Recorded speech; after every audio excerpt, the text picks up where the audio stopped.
l'histoire politique française réserve parfois d'étonnants parallèles. Avant de devenir une figure majeure de la gauche radicale, Jean-Luc Mélenchon endossait un rôle Moïse connu, directeur de radio. C'est dans ce cadre qu'il croisa la route d'un jeune stagiaire nommé Arthur, futur animateur star.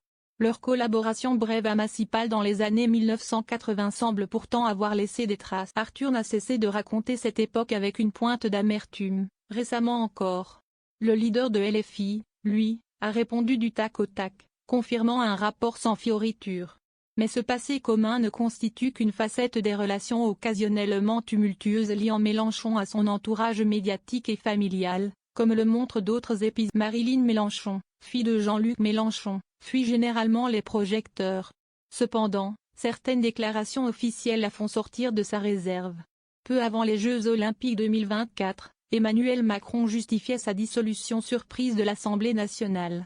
Cette interview sur France 2 exaspéra profondément la. Sur Facebook, elle avait exprimé son indignation sans ambages. Elle dénonçait vertement ce qu'elle perçut comme un immense écart politique. Très remontée, la compagne de Gabriel Amar avait balancé une pique cinglante et révélatrice. L'homme des 49.3 nous fait un cours sur les compromis. Insupportable.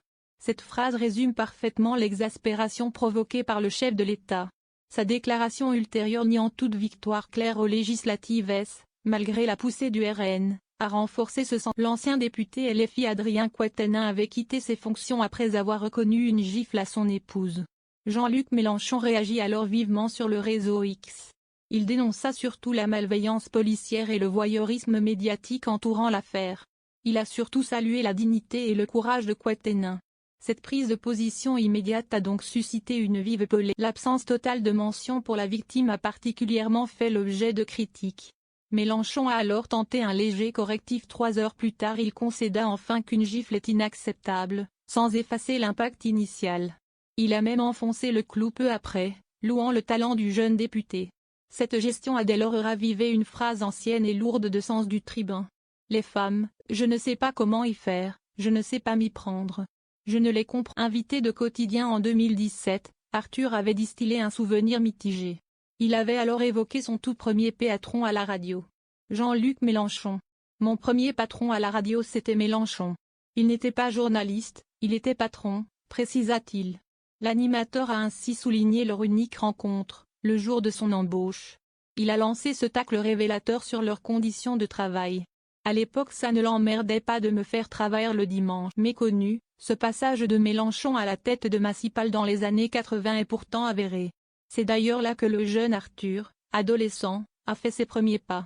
Lassé par les multiples évocations de cette anecdote, Mélenchon a sèchement répliqué. Qu'il soit avec nous le dimanche c'est possible.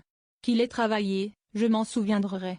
Le ton glacial de cette réponse signe ainsi leur profond désaccord actuel. Leur divergence politique majeure, Arthur étant proche de Sarkozy, rendent de fait toute réconciliation improbable. Leur histoire commune, finalement anecdotique, est désormais éclipsée par des clivages bien plus profonds et irréconciliables. Le destin a croisé leurs chemins jadis, sans parvenir à créer le moindre lien durable.